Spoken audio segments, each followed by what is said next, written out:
বিসমিল্লাহির রহমানির রহিম। শিবাত cooling system চ্যানেলে আপনাদেরকে স্বাগতম। আমাদের আজকে ভিডিওটি হচ্ছে এসি ইনস্টলেশন নিয়ে। এটা হচ্ছে সিঙ্গার ব্র্যান্ডের 1.5 টনের ইনভার্টার এসি। এসিটির মডেল হচ্ছে SREC SAS 18 CBR। সর্বপ্রথম হচ্ছে আমরা ইনডোর যে ইউনিট সেটি হচ্ছে আমরা সেট করে নিব, তারপরে আউটডোর যে ইউনিট সেটি হচ্ছে আমরা সেট করব। তো আমাদের এখন হচ্ছে ইনডোর যে ইউনিট সেটি হচ্ছে সেট করার কাজ চলছে।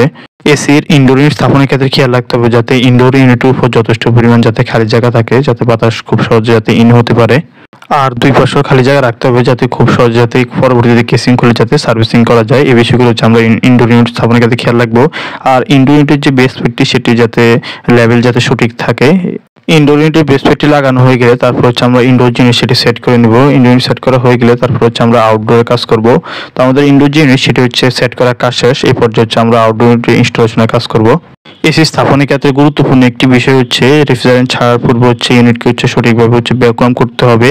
ভ্যাকুয়াম করা হয়ে গেলে তারপর হচ্ছে আমরা রেফ্রিজারেন্ট ছাড়বো। দেখতে থাকুন ভিডিওর সামনের অংশ।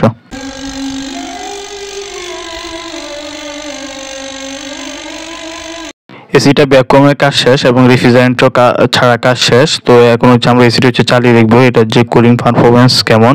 আউটডোর স্থাপনের ক্ষেত্রে খেয়াল রাখতে হবে যাতে সামনে যথেষ্ট পরিমাণে খালি জায়গা থাকে, বাতাস যাতে খুব সহজে আউট হতে পারে, এবং পিছনের সাইডে হচ্ছে খালি জায়গা রাখতে হবে যাতে বাতাস সঠিকভাবে ইন হতে পারে। এই বিষয়গুলো আমরা খেয়াল রাখবো আউটডোর স্থাপনের ক্ষেত্রে। এখন আমরা এসি হচ্ছে চালিয়ে চেক করে নিচ্ছি এটা কুলিং যে পারফরমেন্স। এটা হচ্ছে সিঙ্গার 1.5 টনের inverter AC, 18,000 BTU per hour. এটার এয়ার ফ্লো ভলিউম হচ্ছে 950 মিটার কিউব পার আওয়ার। আর এটাতে রেফ্রিজারেন্ট হচ্ছে R32 পরিবেশ বান্ধব যে রেফ্রিজারেন্ট সেটা ব্যবহার করা হয়েছে। এসি স্থাপনের পর টেকনিশিয়ানদের কাছ থেকে অবশ্যই দেখে নেবেন কিভাবে হচ্ছে এসি যে এয়ার ফিল্টার সেটা হচ্ছে পরিষ্কার করতে হয়। আর দীর্ঘদিন যাবত যদি এসি অফ রাখা হয় এক্ষেত্রে এসি রিমোটের যে ব্যাটারিগুলো সেগুলো হচ্ছে আউট করে রাখতে হবে, না হচ্ছে রিমোট হচ্ছে ড্যামেজ হয়ে যাবে। এই ছিল আমাদের আজকের ভিডিও। নতুন নতুন ভিডিও পাওয়ার জন্য আমাদের চ্যানেলটি সাবস্ক্রাইব করে রাখুন। আল্লাহ হাফেজ।